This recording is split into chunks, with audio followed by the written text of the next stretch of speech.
Alors là, chers collègues sénateurs, peut-être qu'on n'a pas été assez clair dans nos explications hier. Sachez qu'actuellement, quand Gares et Connexions doit suivre un décret spécifique aux gares pour garantir les bonnes fonctionnalités des gares, notamment d'accueillir correctement demain les autres opérateurs. On a parlé hier de garantir des espaces publics à la sphère publique dans les gares. Franchement, mettre une crèche, je ne parle pas de la crèche d'entreprise de SNCF, mais mettre une crèche dans une gare et demander un partenariat avec une agglomération, je pense que c'est absolument pas idiot dans le rôle que vont jouer demain les gares dans les cœurs de ville. Et donc, préréserver, trouver un mécanisme, je reconnais que c'est compliqué, mais trouver un mécanisme qui permette aux collectivités de pouvoir développer certaines activités au cœur des gares, c'est pas idiot du tout. Donc c'est le sens de notre démarche d'imaginer, on a appelé un droit d'option, je reconnais que c'est pas forcément clair et net, et comment on fait pour s'affranchir de la loi du marché, parce que si on vous dit, vous pouvez avoir une crèche, monsieur le maire, mais le loyer, il est tellement élevé que ça rend la chose impossible, on n'est pas avancé. Donc de la même manière que SNCF Réseau arrive à placer des opérateurs concurrents de SNCF pour leur donner un guichet, grâce à ce décret gare, il faudrait faire en sorte de donner cette possibilité aux collectivités d'être mieux présentes dans les gares et que ce soit dilué dans l'économie globale du projet gare. Franchement, l'idée me semble tout à fait soutenable, peut-être à enrichir, mais je pense qu'elle concilierait à la fois l'attractivité nouvelle des gares, parce que certaines activités amènent aussi une plus-value à la gare. La semaine dernière, à Metz, a été ouverte une antenne de la mairie dans la gare, et ça nourrit l'attractivité de la gare de la même manière que d'autres activités nouvelles. Merci. La parole est à monsieur Berry-Debat.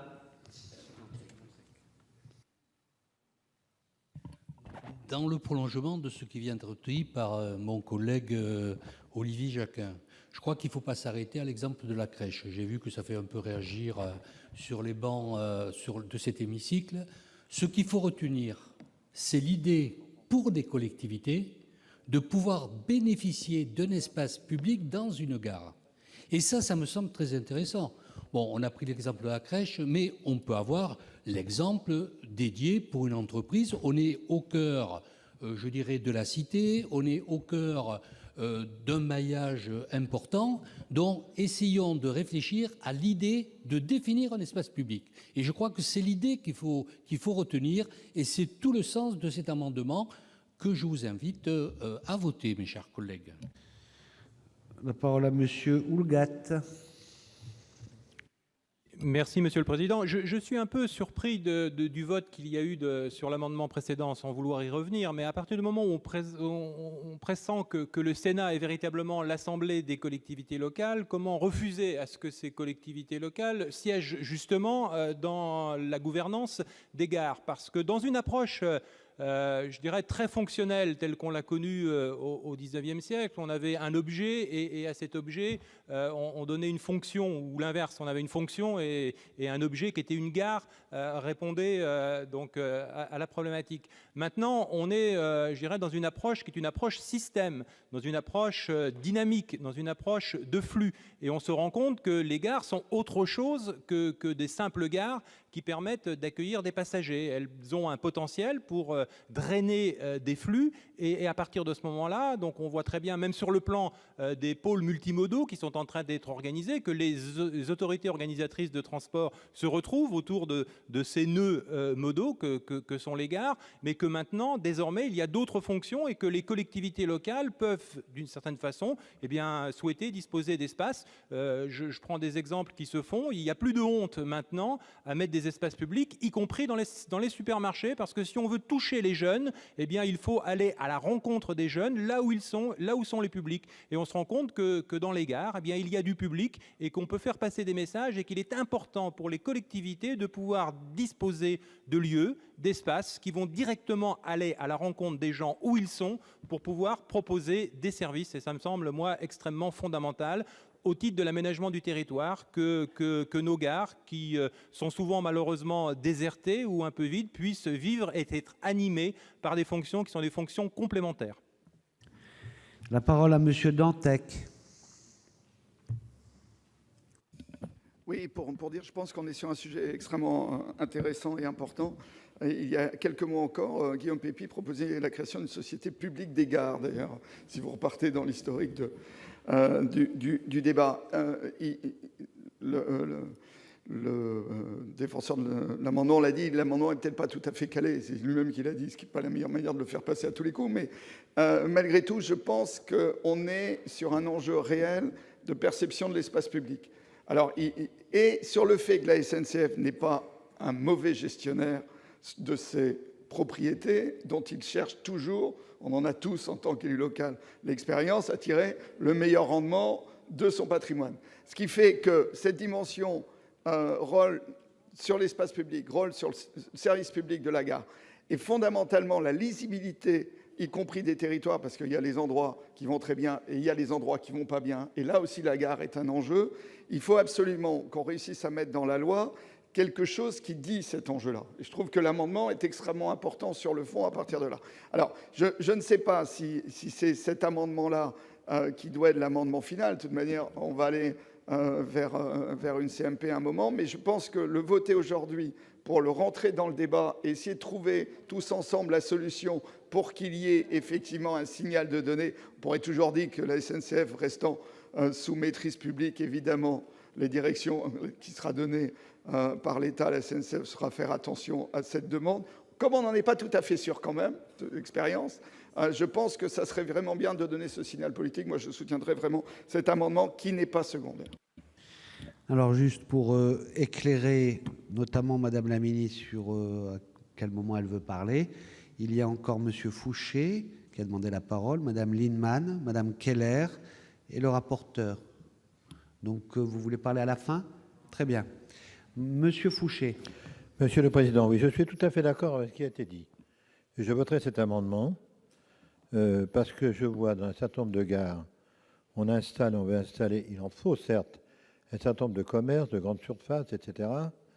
Les gens font leurs courses ici, quand ils arrivent dans leur commune, ils ont fait leurs courses. Donc le commerce des différentes villes qui sont desservies n'en bénéficie pas.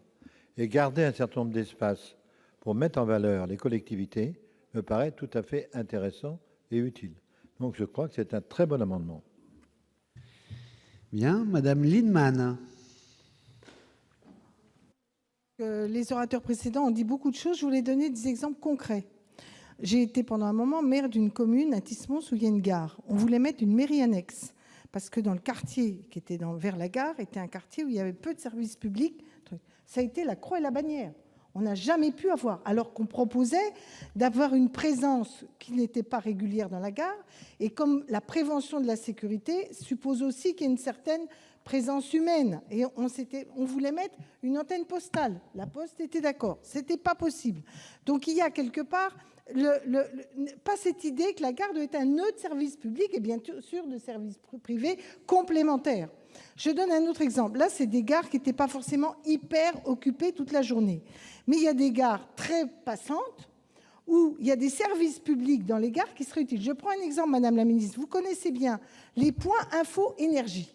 On a un mal fou à aller expliquer aux gens comment ils ont droit à des aides pour isoler leur maison, pour faire des économies d'énergie, etc.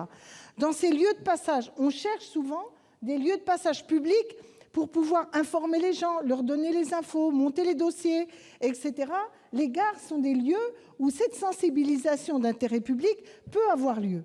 Donc que ce soit les gares assez dynamiques, attractives pour certaines missions, ou des gares un peu plus périphériques où il faut compléter l'absence de service public, franchement, au-delà de la forme de l'amendement, l'intention de l'amendement est positive, utile et même indispensable pour justement faire vivre l'idée que le service public, c'est de la connexion entre les services publics et pas chacun dans son rail. Madame Keller, vous avez la parole.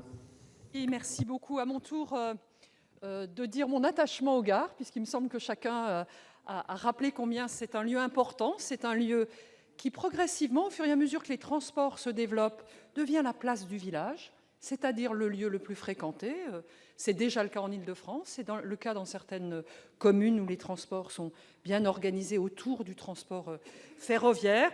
Donc la gestion des gares est un vrai sujet, je voudrais dire ici à toutes les échelles, les grandes gares et les gares aussi de communes de taille moins importante, mais c'est un lieu par nature central. Donc l'idée de cet amendement qui est d'y avoir aussi des services publics, elle est intéressante. Je ne suis pas sûre que la loi soit le bon outil. D'ailleurs, la rédaction elle-même dans l'objet, c'est un amendement d'appel, chers collègues. Mais par contre, nous constatons bien que les gares ne sont pas spontanément accueillantes pour des activités non rémunératrices aujourd'hui, compte tenu, pour de bonnes raisons, qui sont les contraintes mises sur Gares & Connexions pour la rentabilité de ces espaces. Il y a un principe de réalité et des commerces apportent aussi une présence humaine, des décorations de vitrines, etc., qui sont utiles. Mais on voit bien qu'il y a là un équilibre à construire entre les différentes activités. Moi, j'aime beaucoup le modèle suisse, où il y a régulièrement des activités culturelles dans les gares pour que les gens ne perdent pas de temps en gare, mais voient de belles choses et s'ouvrent. Il y a l'idée d'activité des collectivités. Donc, Madame la Ministre, peut-être pouvez-vous nous rassurer sur votre vision et votre ambition pour les gares d'en faire un vrai lieu de vie, un nouveau centre-ville de la ville écolo, de la ville bien desservie, de la ville bien structurée autour de ces transports en commun. Et je crois que ça pourrait permettre de marquer une nouvelle étape dans l'évolution des gares qui sont, je le rappelle, le bâtiment gare, mais aussi les espaces qui sont souvent propriété de gens assez variés, qui sont autour de la gare et pour lesquels les questions de gouvernance sont importantes. Je vous remercie. La parole est à Monsieur Gontard. Oui, merci. Moi, c'est pareil, je vais revenir sur l'importance des gares, et notamment en milieu rural, qui est vraiment le lien justement entre la ligne, qui est une colonne vertébrale, et le lien avec le reste, et qui peut vraiment devenir le point central, qui a beaucoup de réflexions en matière d'urbanisme autour des gares et dans les zones rurales. Et je pense qu'on va avoir, peut-être que la loi mobilité va arriver prochainement, et je pense dans le cadre de cette loi, il me semble que ça sera important de réfléchir aussi sur la place de la gare et ce lien avec la gare. Voilà, merci. La parole est à Monsieur le rapporteur. Merci Monsieur le Président. Effectivement, quand on écoute Monsieur Jacquin sur l'explication de son amendement, mais tout le monde peut être d'accord, il n'y a pas de problème, tout le monde peut être d'accord sur l'explication. Parce que, effectivement, entre les collectivités locales et Gares & Connexions, ça se passe globalement. Madame Lienemann a donné un exemple négatif, mais ça se passe souvent très très bien, puisque, effectivement, les collectivités, et notamment les mairies ou les communautés de communes ou communautés d'agglomération, travaillent en synergie avec Gares & Connexions. Et s'il y a un besoin de synergie sur des services publics, bien évidemment que ça se passe bien. Moi, j'ai un exemple récent à Chartres. Eh bien, je vais vous donner un exemple récent qui est favorable. À Chartres, la gare vient de se faire. Effectivement, les élus ont réfléchi entre le service d'un billet unique. Il y a le billet pour le train, il y a le billet pour le bus, il y a le billet pour le car en campagne, etc.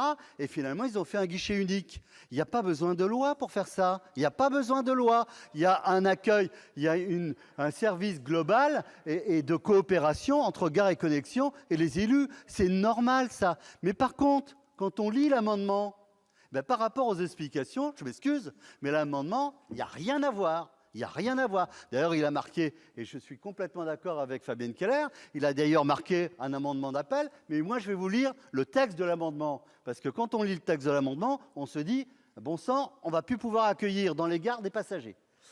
Dans les gares, non, mais attendez, il faut quand même appeler un chat un chat. Dans les gares, des espaces destinés à des activités à but non lucratif sont réservés aux collectivités territoriales.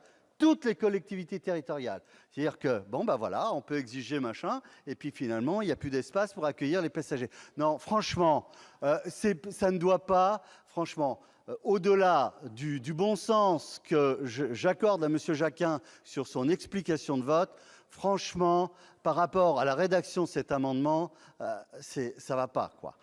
Je crois qu'il faut aussi laisser le bon sens des élus locaux de travailler en synergie avec Gares & Connexions. Et globalement, ça se passe en fait très bien, parce que Gares & Connexions a l'intérêt que ça se passe bien avec les élus locaux. Bien, Madame la ministre, à vous. Merci, Monsieur le Président. Alors, je comprends que nous ne sommes pas encore à l'alinéa 32 de l'article 1er, mais lorsque nous y arriverons, vous pourrez constater qu'une disposition a été introduite en commission qui dit que les gares et que la gestion de Gares & Connexions doit favoriser la complémentarité entre les modes de transport et, par ailleurs, contribuer à un développement équilibré des territoires en veillant à la cohérence des décisions d'investissement avec les politiques locales en matière d'urbanisme. C'est-à-dire qu'on a inscrit dans la loi, ce qui n'y figurait pas, que les gares sont non seulement un élément du système ferroviaire, mais qu'elles ont une fonction essentielle de pôle d'échange multimodal et que, par ailleurs, ce sont des lieux de centralité qui ont un rôle important dans l'aménagement et le développement urbain. Donc, à l'alinéa 32, on pourra regarder et confirmer ces missions. Je précise par ailleurs qu'il a également été introduit des comités de concertation associant les élus en charge de l'urbanisme, les autorités organisatrices en charge de la mobilité, les autorités organisatrices régionales, les entreprises ferroviaires et les usagers pour discuter justement de l'aménagement de ces gares. Donc je pense qu'on a mis toutes les dispositions dans le texte qui a été adopté en commission. Je précise au passage que tout ça montre la singularité de Gares & Connexions dans le système ferroviaire et je pense que ça justifie pleinement le fait que ces activités soient exercées au sein d'une filiale disposant d'une autonomie de gestion avec une capacité propre à investir. Et je voudrais simplement terminer en disant que dans mes précédentes fonctions de présidente directrice générale d'une grande entreprise qui a également des espaces, qui accueille des voyageurs, moi je peux vous dire que j'avais à cœur de développer des services, non seulement des commerces pour les gens qui sont amenés à fréquenter les espaces de transport, mais aussi des services publics. Donc je pense que c'est quelque chose qui peut aussi se faire en concertation entre les élus et Gares & Connexions demain. Merci, Madame la ministre. Monsieur Touraine, vous avez la parole. Oui, je n'étais pas intervenu jusqu'à présent. Je trouvais ce débat passionnant. Mais au fur et à mesure de vos réponses, Madame la ministre, je me dis que vous ne pouvez pas vous réfugier en permanence derrière des artifices. Vous répondez en permanence à côté des questions qui vous sont posées. Vous laissez entendre que les gares participent à l'élaboration de l'urbanisme local, mais c'est une évidence, vous n'avez pas besoin de le dire. Mais la question qui est posée n'est pas celle-là, je vous prie de m'excuser. Bien sûr que la gare, elle fait partie de l'ensemble urbanistique local et qu'elle apporte un certain nombre de modifications. De la même façon, vous nous dites, ce sont des lieux de l'expression de la multimodalité, mais tout le monde le sait bien, tout le monde le fait. Chacun sait bien que c'est là qu'on peut mettre en place des billets uniques pour l'ensemble des transports. La question posée n'est pas du tout celle-là. Et qu'on ne nous dise pas, mais ça se passe bien partout. J'ai dirigé un département dans lequel, effectivement, on a essayé avec la gare, parce qu'on a participé financièrement aussi à la rénovation de la gare, comme à la construction de la LGV. Et on a essayé d'obtenir un certain nombre d'espaces pour une information publique, pour des activités culturelles qui soient mises à la disposition de l'ensemble de la population. Mais nous avons agi en quémandeur, on a demandé la charité et on n'a pas forcément obtenu satisfaction. Alors ne nous dites pas que c'est un droit ouvert et que c'est toujours facile. D'ailleurs, l'exemple que vous avez donné l'illustre parfaitement. Donc je crois qu'il est utile de dire que là où les gens vont, là où la population se déplacent, visitent, il faut que nous ayons la possibilité d'apporter des messages, d'apporter une information, d'apporter de la culture, de façon à ce que ce ne soit pas réservé à une élite, que tout le monde ait droit au beau, de façon la plus gratuite possible, et droit à l'information citoyenne de la meilleure façon possible. Je trouve que la réponse que vous apportez et que vous apportez de façon générale sont des façons à chaque instant d'évacuer le problème, et je ne vous remercie pas de ce que vous dites. Donc, l'amendement numéro 239, largement débattu, aucun avis émis hier n'a bougé, donc 2 avis défavorables de la part de la Commission et du Gouvernement. Qui est pour? Qui est contre?